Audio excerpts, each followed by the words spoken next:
Bahujan Samaj party BSP supremo Mayawati ने सभी 403 सीटों पर अकेले चुनाव लड़ने का ऐलान किया है। मायावती ने कहा कि वो किसी भी दल के साथ गठबंधन नहीं करेंगी, साथ ही खुद चुनाव तैयारियों की समीक्षा करेंगी। मायावती ने कहा कि सरकार बनने पर सभी वर्गों का ध्यान भी रखा जाएगा।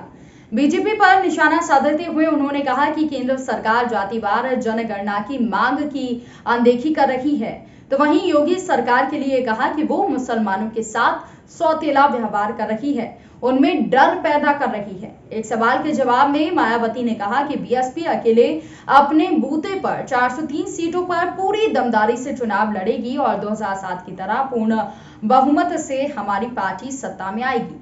उन्होंने कहा कि किसी समझौते का कोई सवाल ही नहीं है।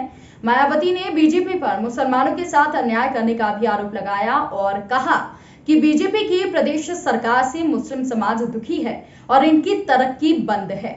उन्होंने कहा कि ज्यादातर फर्जी मुकदमों में फंसाकर इनका उत्पीड़न किया जा रहा है और नए नए नियमों के तहत इनमें काफी दहशत पैदा की जा रही है, जो ये सब मेरी सरकार में कतई नहीं हुआ। ये बात भी सर्वविदित है, लेकिन इससे भाजपा का इनके प्रति सौतेला रवैया साफ नजर आ रहा है। जबकि बीएसपी सरकार में इनकी तरक्की के साथ साथ इनकी जान माल की पूरी हिफाजत की गई है। इसी के साथ साथ जाट समाज की तरक्की का पूरा ध्यान हमने रखा है। मुसलमान, जाट, ओबीसी सभी को मिलेगी सुरक्षा। मायावती ने कहा कि इन समुदाय के लोग सामान्य सीटों पर भी काम कर रहे हैं और उनका बैठक पहले हो चुकी है। मायावती ने वादा किया कि अगर बीएसपी सत्ता में आती है तो उनकी सरकार मुसलमानों के अलावा जाट और ओबीसी समुदाय की प्रगति, कल्याण और सुरक्षा पर ध्यान देगी और इसे सुनिश्चित करेगी।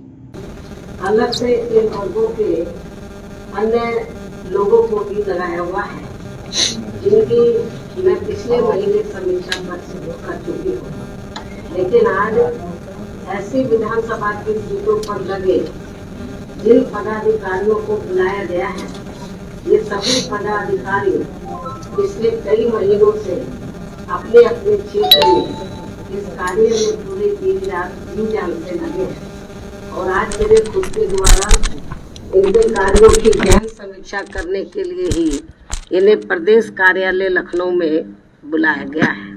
वैसे आप लोगों को सुविधाएं मिली हैं, तो ये सब वास्तव में पूरी की पूरी देन देश के करोड़ों दलितों, आदिवासियों एवं अन्य पिछड़े वर्गों के मसीहा व भारतीय संविधान के मूल निर्माता परम पूज्य बाबा साहब डॉक्टर भीमराव अंबेडकर की ही है, जिनकी कृपा से ही संविधान में अनुच्छेद 340 के तहत इनको ये सुविधा देने के लिए तब फिर कमीशन बना।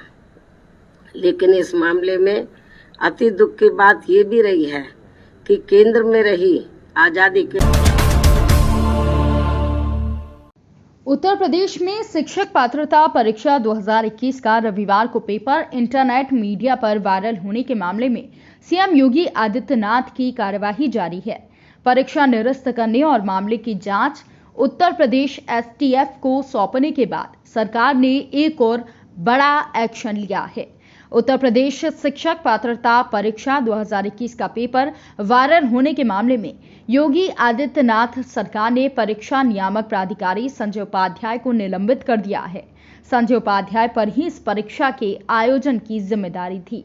सरकार ने पेपर लीक होने के मामले में उनकी बड़ी चूक माना है।